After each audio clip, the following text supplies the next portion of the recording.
کوئی کسی کو جنت نہیں لے کر جائے گا، یاد رکھو۔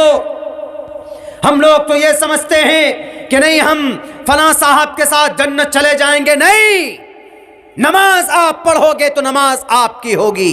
میں عبداللہ سالم نماز پڑھوں گا تو اس میں میرا حق ہے، میرے باپ کا کوئی حق نہیں ہے، میری ماں کا کوئی حق نہیں ہے۔ کل قیامت میں نیکی کی ضرورت پڑے گی تو یہ نماز میرے لیے سفارش کرے گی، کوئی کسی کو نہیں پوچھے گا۔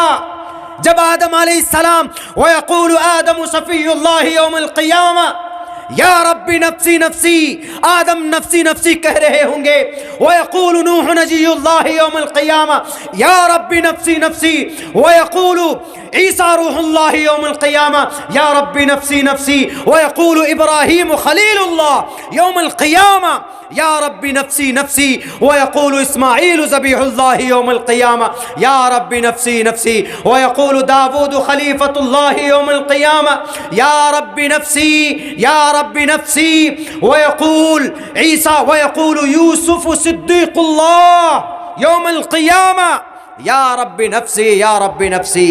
وَيَقُولُ موسیٰ کلیم اللہ یوم القیامہ یا رب نفسی یا رب نفسی۔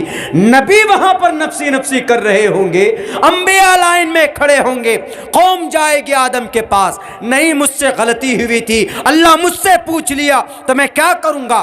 ابراہیم کے پاس جائیں گے، نہیں میں اپنی بات رکھنا چاہتا ہوں، اللہ مجھ سے پوچھ لیا تو میں کیا کہوں گا۔ حضرت عیسیٰ کے پاس جائیں گے، موسیٰ کے پاس جائیں گے، داؤد کے پاس جائیں گے، سلیمان صاحب المملکہ، پوری دنیا میں بادشاہ حضرت سلیمان علیہ السلام وہاں پر جائیں گے، وہ کہیں گے میں بادشاہ دنیا میں تھا، میری حکومت ہواؤں پر چلتی تھی، میری حکومت جنات پر چلتی تھی، لیکن یہاں پر آئی ایم ہیلپ لیس، میں خود محتاج ہوں، میں تیری مدد نہیں کر سکتا۔ صرف ایک ذات اقدس، ایک طرف سے آواز آ رہی ہوگی، سب کہہ رہے ہوں گے یقول ربی نفسی نفسی، لیکن وَيَقُولُ رَسُولُنَا وَنَبِيُّنَا وَهَادِيُّنَا شَفِيعُنَا محمد صلی اللہ علیہ وسلم یوم القیامہ یا رب امتی یا رب امتی۔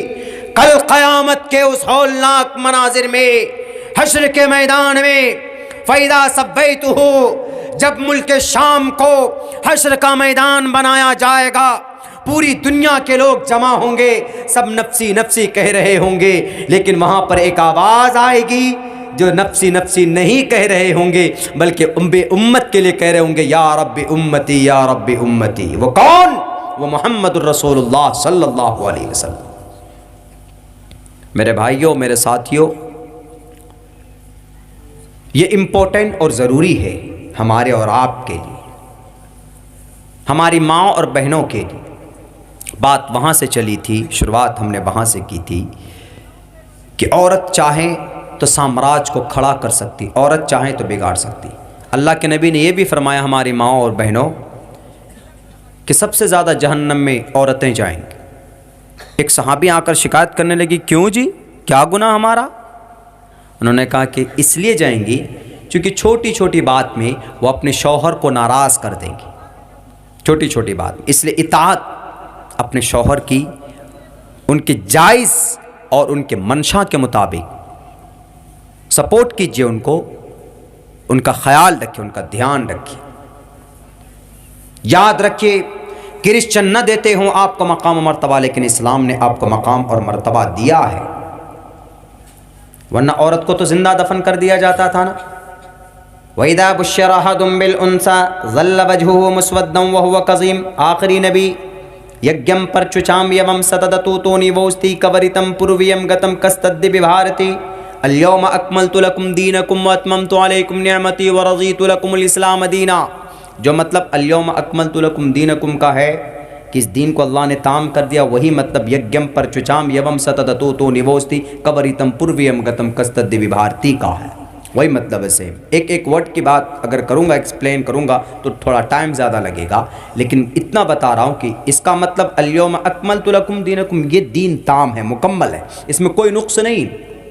وہ نکالے، وہ پاگل ہیں جو کہتے ہیں کہ حجاب عورت کو سیل پیک کر دیا، جاتی ہیں سر سے پیر تک تو بلیک بلیک دکھتی ہیں۔ بلیک تو ایک وہ ہے کلر، کوئی بھی کلر عورتیں پردے میں لا سکتی ہیں اپنے آپ کو، کوئی جو کلر ان کو پسند ہو، لیکن یہ ہے کہ سر سے پیر تک ڈھکا ہوا ہونا چاہیے۔ تو یہ اللہ کی طرف سے ہے، یہ ہمارے اور آپ کی طرف سے نہیں، ہمیں تو فالو کرنا، ہمیں تو ماننا ہے بس کہ ہونا کیا چاہیے۔ اور یقیناً اس بیٹی نے دکھا دیا پوری دنیا کو کہ ناری کمزور نہیں ہوتی ہے، ناری کسی کے ڈرنے سے ڈرتی نہیں ہے۔ سماج کی بیٹی کو تم وقتی طور پر جسمانی اعتبار سے تم کمزور سمجھتے ہو، لیکن ان کی ہمت اور حوصلہ یاد کیجیے آپ اس وقت کو۔ میرے سماج کی ماں اور بہنوں، آپ کو یاد کرنا ہوگا، بلکہ آپ تاریخ پڑھیے۔ ایک وقت ہے، ایک زمانہ ہے، ایک بڑے صحابی حضرت خالد بن ولید رضی اللہ تعالیٰ عنہ، اتنے بڑے بہادر فوجی صحابی، کئی سو جنگ میں لڑے۔ خالد بن ولید جنگ احد کا جس نے کایا پلٹ دیا تھا۔ مشرکین میں سے تھے، کفار مکہ میں ایمان نہیں لائے تھے، لیکن جنگ بدر کے بعد جنگ احد جو ہوئی ہے، اس جنگ میں یہ خالد بن ولید ہی تھے اور حضرت سفیان تھے جنہوں نے جنگ کا پورا نقشہ بدل دیا تھا۔ 70 صحابی گاجر مولی کی طرح شہید کیے گئے تھے، یہ خالد بن ولید تھے۔ ان کے جسم میں سر سے پیر تک کوئی حصہ ایسا نہیں تھا کہ جس میں جنگ کے نشان نہ ہو، کٹ کے نشان نہ ہو، گھاؤ کے نشان نہ ہو، لیکن ان کی موت کہاں ہوئی تھی؟ بستر پر بیٹھ کر ان کی موت ہوئی تھی۔ یعنی یہ جنگ کے میدان میں نہیں لڑے، موت وہاں نہیں ہوئی، بیٹھ کر کے تلواروں کے گنگناہٹ میں تھے۔ یہ خالد بن ولید ایک مرتبہ آ رہے ہیں، کہیں جا رہے تھے، سفر سے آ رہے تھے، اور بھی صحابی تھے ساتھ میں۔ کفار نے، مشرکین نے، یہودیوں نے، یہود و نصارہ نے مل کر، یہودی اس وقت کے بڑے چال باز تھے، آج بھی ہیں، اس وقت بھی تھے، اس لیے اللہ کے نبی نے یہودیوں کو کان پکڑ کر خیبر سے نکالا تھا کہ نکلو، فلسطین سے نکال دیا تھا، وہاں سے بھی نکالا تھا، خیبر میں جا کر بسے تھے تو خیبر سے بھی نکال دیا تھا۔ یہ یہودی کبھی بھی یہ آپ کے خیر خواہ نہیں ہو سکتے۔ تو عورت حضرت خالد بن ولید آتے ہیں سفر میں، گھوڑے پر، تلوار بھی ہے گھوڑے میں، پوری جنگی لباس کے ساتھ، لیکن کفاروں نے ایسا جال بچھایا کہ ایک جگہ پر پہنچتے ہیں تو وہاں پر آنے کے بعد راستے مسدود، ادھر دیکھا گھاٹی ہے، ادھر پہاڑی ہے، ادھر کفار ہے، ادھر دشمنان ہے، ایک طرف سے تیر آ رہا ہے، ایک طرف سے تلواروں کی آواز، گر گئے۔ اب وہاں پر موت کے بجائے کوئی دوسرا راستہ نہیں تھا۔ وہاں پر تو وہ سوچ چکے تھے کہ ہم بہت کم ہیں، 10-15 کی تعداد میں ہیں، اور یہ لوگ 10,000 کی تعداد میں یا 50 کی تعداد میں، ایک طرف 10 ہے یا 5 تھے اور ایک طرف 150 تھے کفار مشرکین، کیسے ان سے نمٹا جائے؟ اور اتنے آلات نہیں تھے جنگ کے کہ جو جنگ میں ضرورت پڑتی ہے، تو اس وقت حضرت خالد بن ولید نے اپنے آپ کو یہ مینج کر لیا تھا، سوچ لیا تھا کہ آج ہمارا خاتمہ ہو جائے گا۔ یاد رکھو، کرناٹکا کے ان نوجوانوں کو میری تقریر پہنچنی چاہیے، اور میں ان نوجوانوں سے، ان ساتھیوں سے ہی نہیں، بلکہ بھارت کے اندر جن لوگوں کا اعتماد بھارت کے سمویدھان پر نہیں، جن لوگوں کا وشواس ہمارے اس بھارت کے گنگا جمنی تہذیب پر نہیں، جن لوگوں کا وشواس بھارت کے پریامبل پر نہیں، وی دا پیپل آف انڈیا پر، جن لوگوں کا وشواس ہماری سماج کی ناریوں کی کلائیوں پر نہیں ہے، میں ان لوگوں کو بتانا چاہتا ہوں کہ سننا، آپ نے ایک کے پیچھے 100 چلے گئے، لگا دیا آپ نے، اور اناپ شناپ نعرے لگانے لگے۔ یاد رکھو، ایک ہی نعرہ تھا ان کا، نعرہ تکبیر، اللہ اکبر بولی تھی تو تمہارے پسینے چھوٹ گئے تھے۔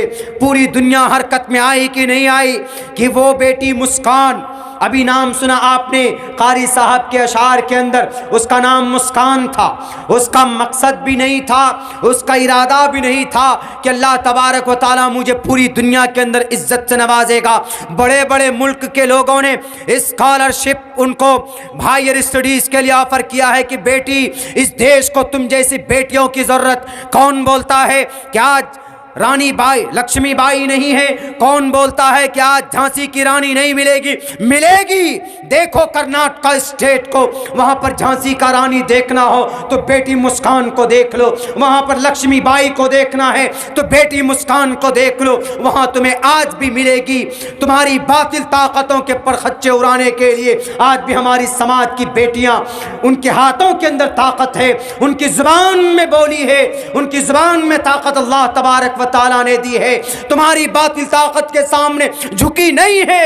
سن 2016 کے اندر کیرلا ہائی کورٹ کے اندر فاطمہ بشیر بیٹھی تھی جھانسی کی رانی بن کر، اور آج ہمارے بھارت کے کرناٹکا کی وہ بیٹی بیٹھی ہے جو اپنے آپ کو، اپنے آپ میں نہیں بلکہ ہمارے بھارت کے اندر جو لوگ ادھرمی ہیں، جو لوگ اسنویدھانک ہیں، جو لوگ دیش کے گنگا جمنی تہذیب کو کھوکھلا کرنا چاہتے، ان لوگوں کو ایک سبق اور پیغام دے رہی ہے کہ جب اتر پردیش کے یوگی آدتیہ ناتھ جی لال کپڑے پہن سکتے ہیں تو میں بیٹی ہو کر کالے کپڑے کیوں نہیں پہن سکتی؟